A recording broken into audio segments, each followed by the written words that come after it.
जय हिंद स्टूडेंट, स्वागत है एक बार फिर से आपके अपने YouTube चैनल रोजगार की खबर बाय आदित्य में।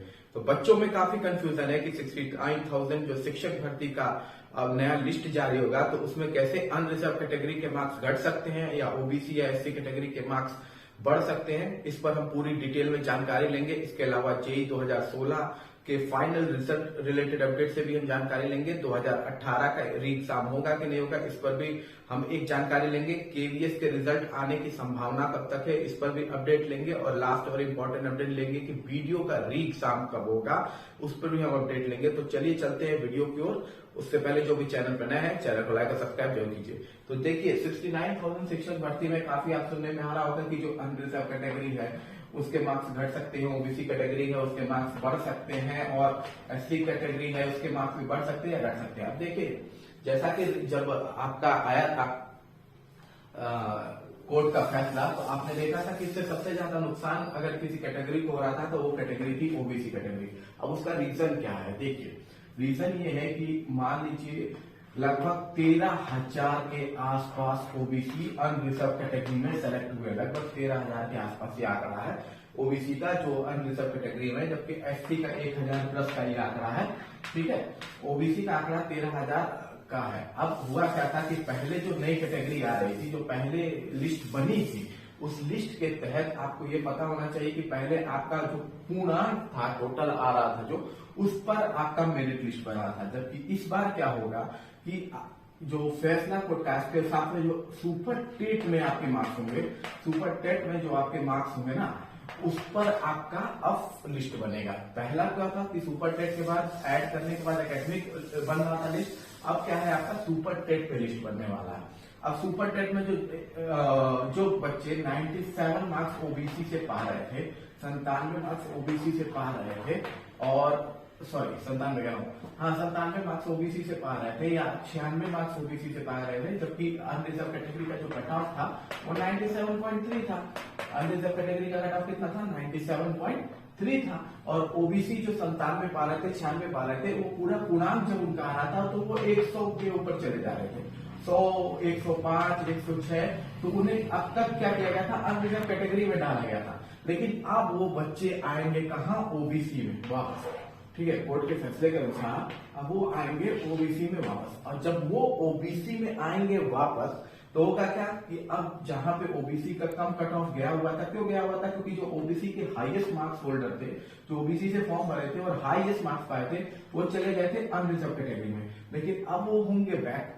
ठीक है, टोटल आपके लगभग 13 से 14,000 बच्चे थे। तो मान लीजिए अगर 5,000 भी बैक होंगे और 5,000 भी ओबीसी कैटेगरी में आते हैं तो ओबीसी का जो कट ऑफ 96 है वो अप हो जाएगा। ओबीसी का जो कट ऑफ 96 के आसपास है वो अप हो जाएगा, और वो अप होके चला जाएगा, हो सकता है 98, 99 पे चला जाए। अब यहां से जब ये बच्चे कम होंगे, जो 100, 105 और ओबीसी कैटेगरी से भर के पाए हुए हैं, सुपर टेट में 96 नंबर है, 95 नंबर है, वो बच्चे जब यहाँ से कम होंगे तो अनरिजर्व कैटेगरी के जो स्कोर कार्ड है वो गिरेंगे। ठीक है, अनरिजर्व कैटेगरी के स्कोर कार्ड गिरेंगे।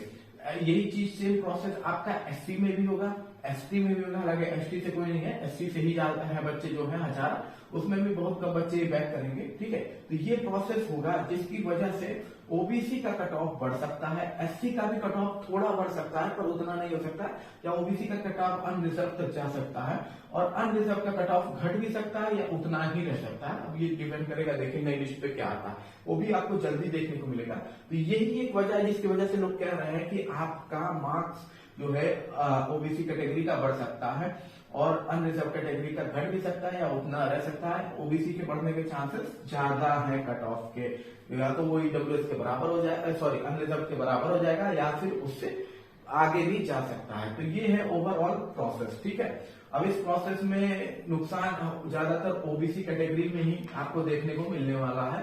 बाकी कुछ कैटेगरी में कोई खास असर नहीं पड़ने वाला है। नुकसान होगा हर कैटेगरी में, लेकिन जो मैक्सिमम का है ना नुकसान इस कैटेगरी का, इस कैटेगरी का नुकसान सबसे ज्यादा होने वाला है। ठीक है, अब बात कर लेते हैं हम अगली इंपॉर्टेंट टॉपिक की। तो अगले इंपॉर्टेंट टॉपिक जो है वो है आपका जेई का रिजल्ट। जेई 2016 का डीबी आपका ऑलरेडी कंडक्ट कराया जा चुका है, डीबी हो चुका है। अब फाइनल आपका जो रिजल्ट आपको देखने को मिल सकता है, तो ये लगभग आपका 5 अप्रैल के आसपास आपको जेई के रिजल्ट देखने को मिल सकते हैं। ठीक है, जेई 2016 के फाइनल रिजल्ट जो है 5 अप्रैल को आपको देखने को मिलेंगे। और इसके अलावा जेई 2018 का देखिए कुछ प्रॉब्लम और इश्यूज थे पेपर को लेके कि पेपर, कुछ बच्चों के पेपर गायब हो गए थे, मुश्किल से 10 से 11 बच्चों के गायब हो गए थे या भीग गए थे, जो भी इश्यू था या हो गया, तो उनका री एग्जाम की बात की गई थी। हालांकि ये री एग्जाम को एक्सेप्ट किया नहीं गया है, तो हो सकता है आपके जेई 2018 के भी रिजल्ट आपको जल्दी ही देखने को मिल जाए। ठीक है, अब देखिए कब करते हैं, पर ओवरऑल यूपी ट्रिपल एस इस समय फोकस में है कि आपके जेई 2018 के भी रिजल्ट आपको देखने को मिल सकते हैं। अब बात कर लेते हैं केवीएस के रिजल्ट की। तो केवीएस के रिजल्ट आपको अप्रैल में 30 अप्रैल के आसपास देखने को मिलेंगे। 30 अप्रैल तक आपको केवीएस के रिजल्ट देखने को मिल सकते हैं, या ये अब मई में भी जा सकता है, लेकिन यही है अप्रैल लास्ट वीक में या मई स्टार्टिंग वीक में आपको ये रिजल्ट देखने को मिल सकता है। अब यूपी ट्रिपल एससी की तरफ से बात कर लेते हैं वीडियो री एग्जाम की। बहुत क्वेश्चन रहता है कि वीडियो री एग्जाम कंडक्ट कब होगा सर। तो वीडियो री एग्जाम जो आपका है, ऑलरेडी मैंने बताया ना, जून से पहले ये कंडक्ट नहीं होने वाला है। जून में आपको ये exam second week of June या फर्स्ट वीक ऑफ जून में देखने को मिल सकता है। तो जो वीडियो री एग्जाम है ना, वो जून में कंडक्ट होगा, तो आप लोग एकदम तैयारी में रहिए। हालांकि यूपी ट्रिपल एस में इस समय फोकस तो कर रही है केवल पुरानी वैकेंसी में।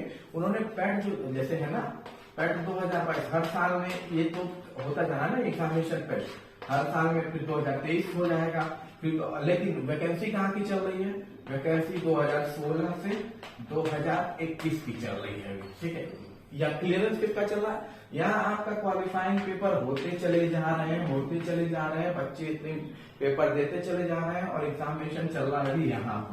ठीक है, अभी 2023 का भी आ जाएगा, 2022 की रिक्रूटमेंट निकलेगी, 2023 पैट आ जाएगा। तो मेरे ख्याल से पैट को भी अब 3 साल का कर देना चाहिए, वैलिड होना चाहिए, 3 ईयर तक वैलिड होना चाहिए। जो बच्चे ऑलरेडी आ चुके कट ऑफ में वो रहेंगे अपना 3 साल के लिए, बाकी बच्चे देते रहेंगे। तो ये होना बहुत ही अनिवार्य है कि स्कोर कार्ड को हर साल की बजाय 3 साल का कर देना चाहिए। इससे बच्चे कम भी हो जाएंगे, पैट कंडक्ट कराने में भी आसानी होगी, और जिस तरह से इशू फेस करना पड़ रहा है यूपी के ट्रांसपोर्ट एक्सेट्रा को, वो भी करना कम पड़ जाएगा। खैर, बाकी किसी भी अपडेट के लिए मेरे चैनल को लाइक और सब्सक्राइब जरूर कीजिएगा। जय हिंद।